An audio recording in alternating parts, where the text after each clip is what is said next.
Tu as un vêtement nouveau à porter, celui de l'homme nouveau.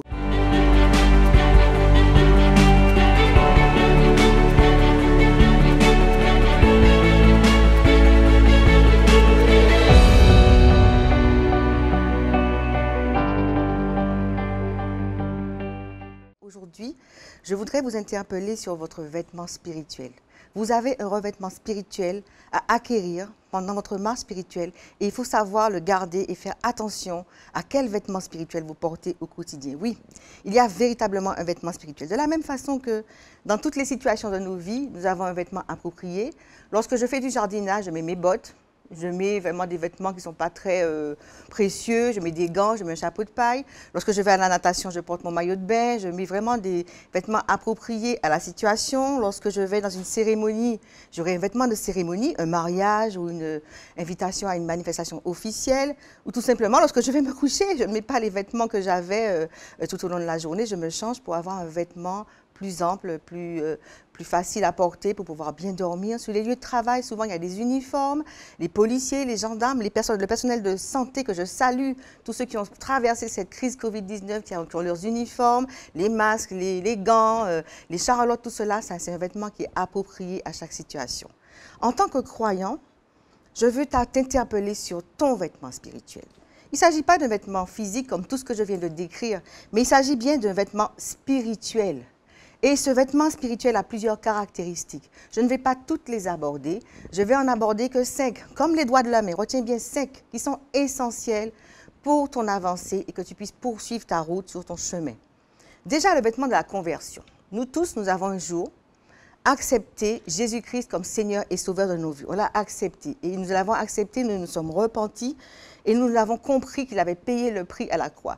Il nous lave, il nous purifie par son sang et il nous donne un positionnement et un vêtement. On va le lire dans Colossiens 3, versets 9 à 10, il est écrit « Vous étant dépouillés du vieil homme et de ses œuvres et ayant revêtu l'homme nouveau qui se renouvelle dans la connaissance selon l'image de celui qui l'a créé. » Tu as un vêtement nouveau à porter, celui de l'homme nouveau. Jette très loin de toi celui du vieil homme.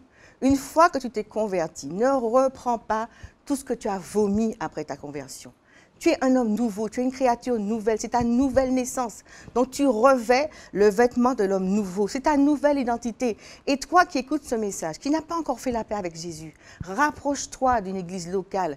Forcément, là où tu habites, il y a une église où Christ est confessé, Christ est prêché. Et demande-leur à t'apprendre à revêtir ce vêtement nouveau, ce vêtement d'homme nouveau. Il y a un deuxième vêtement pour lequel je veux vraiment vous interpeller. C'est le vêtement qui, par obéissance à la parole de Dieu, va t'entraîner dans les eaux du baptême. Après la conversion, après avoir rejeté le vieil homme, tu vas te faire baptiser par immersion, bien sûr, selon la parole de Dieu. Et écoute ce que la parole de Dieu te dit encore. Dans Galates 3, verset 27. Vous tous qui avez été baptisés en Christ, vous avez revêtu Christ. C'est ton deuxième vêtement. Tu vas revêtir Christ et tous ses attributs. Ça veut dire, comme l'a déclaré l'apôtre Paul, que ce ne sera plus toi qui vas vivre, mais ce sera Christ qui va vivre en toi. Tu vas revêtir Christ avec tous ses attributs. Et le troisième vêtement, pour pouvoir revêtir Christ, il va régner sur toi par son Saint-Esprit. Ce sera le revêtement du Saint-Esprit. On va prendre le temps de décortiquer par rapport à ce revêtement. Il faut chercher ce revêtement. Il faut chercher ce revêtement. Et quand tu lis les Saintes Écritures, tu verras que lorsque le Seigneur Jésus, qui est le chemin, la vérité, la vie, a été baptisé par le frère Jean, celui qui l'avait précédé, celui qui a annoncé sa venue, il a été transporté par l'Esprit, où ça? Au désert. Et c'est dans ton désert, dans les tribulations, dans les épreuves par lesquelles le Seigneur va te faire passer, que tu vas acquérir ce revêtement spirituel qui est le revêtement de l'Esprit. Donc ne néglige pas ces temps d'épreuve. J'insiste là-dessus parce que beaucoup de croyants, dans ce temps d'épreuve, font marche arrière. Ils disent « Oh là là, c'est trop difficile ». C'est peut-être difficile, mais c'est primordial pour ta vie spirituelle, pour acquérir ce vêtement spirituel, le dépouillement aux œuvres mortes, le dépouillement de tout ce qui te retient dans les choses de la terre. Il faut que tu passes par ce temps d'épreuve pour être revêtu de la puissance du Saint-Esprit. Recherche cette puissance, recherche-la dans la connaissance de la parole de Dieu, dans la méditation, et tu vas ressortir victorieux comme Christ du désert. Regarde ce qu'il est dit de ton Seigneur Jésus.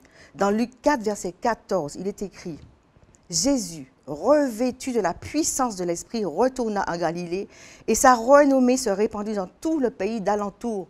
C'est là que son ministère a commencé. Après son passage au désert, il était revêtu du Saint-Esprit. Et ce Saint-Esprit dont tu es revêtu, il faudra le maintenir. Il faudra véritablement le maintenir. Et c'est le 4e point.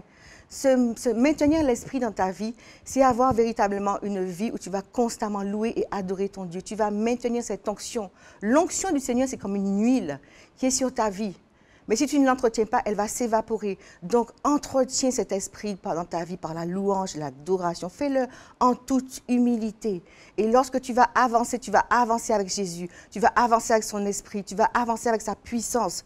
Et tes journées ne seront plus les mêmes. Tu vas passer tous tes jours dans des alléluia qui ne finissent pas. Je veux quand même faire un point par rapport à ce vêtement de louange.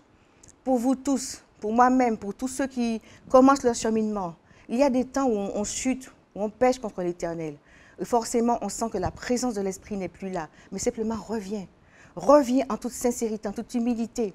Le Seigneur est là, les bras ouverts, pour à nouveau te redonner ce vêtement spirituel de l'Esprit. Souviens-toi du Père et de ce Fils prodigue qui était allé tellement loin de la volonté de son Père.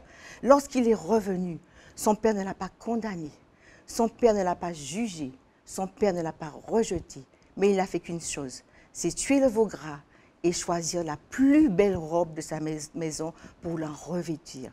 Donc quand tu pèches, quand tu tombes, quand tu chutes, reviens simplement dans la présence de ton Dieu et il va te redonner ce revêtement spirituel de l'Esprit.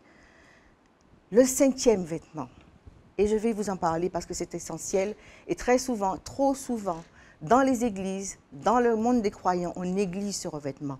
C'est le revêtement du combat spirituel. C'est un vêtement que vous devez connaître par cœur. Vous trouverez ce vêtement dans Éphésiens 6. Ce sont des accessoires essentiels que vous devez avoir sur vous pour pouvoir poursuivre la route, parce que nous avons un combat spirituel. De la même façon, lorsque vous êtes entraîné au désert, vous êtes confronté comme Christ à Satan face à face, qui va vous essayer de vous faire marche arrière. Là aussi, au quotidien, une fois que vous avez revêtu tous vos équipements de l'homme nouveau, de Christ, vous êtes revêtu de Christ, vous êtes revêtu de l'Esprit, vous êtes revêtu de la louange, il va tout faire pour vous faire déchoir de votre positionnement. Donc revêtez la ceinture de la vérité, la cuirasse de la justice, les chaussures de zèle, le bouclier de la foi, le casque du salut, l'épée de l'Esprit, qui est la parole de Dieu. Ne négligez pas ce vêtement, il est essentiel.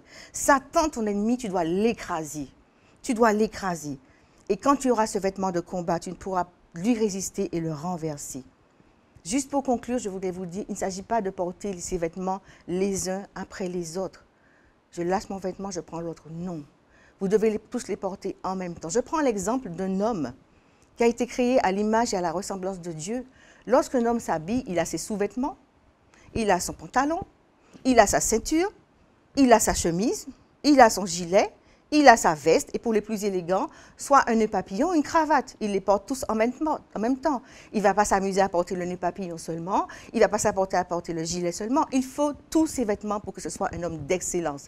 Et j'encourage particulièrement les hommes, excusez-moi messieurs, mais à vraiment marcher dans l'excellence. Vous avez été créés à l'image et à la ressemblance de votre Seigneur. Soignez votre vêtement physique, mais aussi spirituel. Vous aussi, mesdames, soignez votre apparence physique. Vous êtes des femmes d'excellence. Et je reviens à ce revêtement spirituel. Je les rappelle rapidement pour conclure. Le revêtement de l'homme nouveau, une fois que vous avez accepté Christ. Le revêtement de Christ après votre baptême. Et ce Christ, vous allez pouvoir le révéler par le revêtement du Saint-Esprit après votre temps d'épreuve. Et bien sûr, le vêtement de louange et d'adoration qui va maintenir cet esprit sur votre vie. Ne négligez pas non plus le vêtement du combat. Vous devez être des petits Christ qui résistez, que vous marchez en vainqueur. Satan doit être sous vos pieds. Ne le laissez pas écraser votre vie. Vous serez plus que vainqueur pour rentrer dans la joie du Seigneur des Seigneurs. Ainsi, vous serez tous les jours de votre vie bénis.